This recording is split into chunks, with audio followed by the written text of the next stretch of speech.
આજના virtual classroom training સેશનમાં આપ સૌનું હાર્દિક સ્વાગત કરું છું. આજે હું ITIમાં ભણાવાતા ડ્રાફ્ટમેન સિવિલ ટ્રેડના પ્રીફેબ્રિકેટેડ સ્ટ્રક્ચરનું કન્સ્ટ્રક્શન તેમજ એસેમ્બલિંગ વિશે માહિતી આપીશ. તો પ્રીફેબ્રિકેટેડ સ્ટ્રક્ચરનું કન્સ્ટ્રક્શન કઈ રીતે થાય છે, તો એના માટે આપણે જાણીએ છીએ કે પ્રીફેબ્રિકેટેડ સ્ટ્રક્ચરના પાર્ટ્સ તેમજ યુનિટ વગેરેનું મેન્યુફેક્ચરિંગ સાઇટ કે ફેક્ટરી પર સ્ટ્રક્ચરની ડિઝાઇન અનુસાર કરવામાં આવતું હોય છે અને એને ઇઝીલી એનું ટ્રાન્સપોર્ટેશન થઈ શકે તેમજ સ્થળ પર લઈ જઈ એનું એસેમ્બલિંગ થઈ શકે સરળતાથી, એ પ્રમાણે એની ડિઝાઇન કરાતી હોય છે અને એના તે રીતના માપ સાઇઝ રાખાતા હોય છે. જુદા જુદા સેક્શનમાં તૈયાર કરી તેને એસેમ્બલિંગ માટેના સ્થળ પર લઈ જવામાં આવે છે.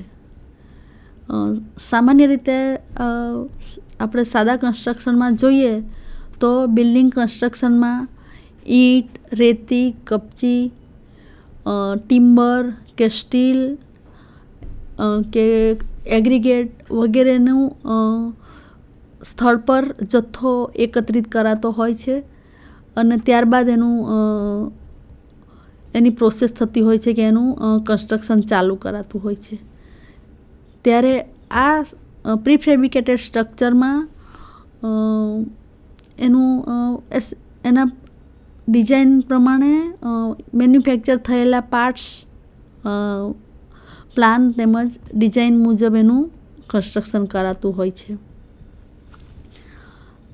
પ્રીફેબ્રિકેશનના સ્ટ્રક્ચરમાં સાઇટ પર ફક્ત ફાઉન્ડેશન તૈયાર કરાતું હોય છે અને ત્યાં દિવાલો, રૂફ, ફ્લોર કે જે પ્રીફેબ્રિકેટેડ છે એને અને ફેક્ટરીમાં તૈયાર કરેલા છે એ ટ્રાન્સપોર્ટેશનથી લાવ્યા બાદ આખું સ્ટ્રક્ચર ઊભું કરાતું હોય છે.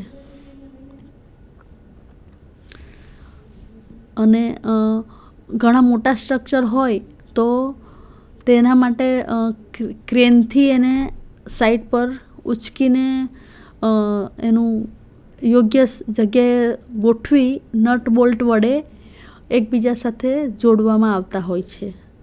તો સિવિલ એન્જિનિયરિંગ ફિલ્ડમાં બિલ્ડિંગ કન્સ્ટ્રક્શન માટે પ્રીફેબ્રિકેટેડ કોન્ક્રીટ તેમજ પ્રીફેબ્રિકેટેડ સ્ટીલ સેક્શનનો પણ ઉપયોગ કરવામાં આવે છે. પ્રીફેબ્રિકેટેડ કોન્ક્રીટમાં તમને પ્રીસ્ટ્રેસ્ડ કોન્ક્રીટ પિલર કે બીમ કે રેલવેના સ્લીપરો છે વગેરે પ્રીસ્ટ્રેસ્ડ કોન્ક્રીટના ઉદાહરણ છે.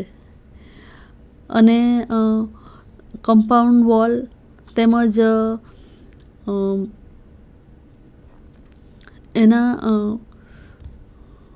વગેરે પ્રીફેબ્રિકેટેડ સ્ટ્રક્ચરમાં વાપરવામાં આવે છે. પ્રીફેબ્રિકેટેડ સ્ટીલ સેક્શન પણ ઘણા વખતથી યુઝમાં લેવાતા હોય છે. સ્ટીલ સેક્શન ઘણી મોટી સાઇઝમાં હોય, ઘણું મોટું ફેક્ટરી બિલ્ડિંગ બનાવવાનું હોય તો તે માટે પ્રીફેબ્રિકેટેડ સ્ટીલ સેક્શન વધુ યુઝમાં લેવાતા હોય છે. ઘણી વખત પ્રીફેબ્રિકેટેડ સ્ટ્રક્ચરમાં આ રીતના સ્ટીલ સેક્શન સાઇટ પર લઈ જવાય છે અને એનું એસેમ્બલિંગ કરી એનું સ્ટ્રક્ચર ઊભું કરાતું હોય છે. અને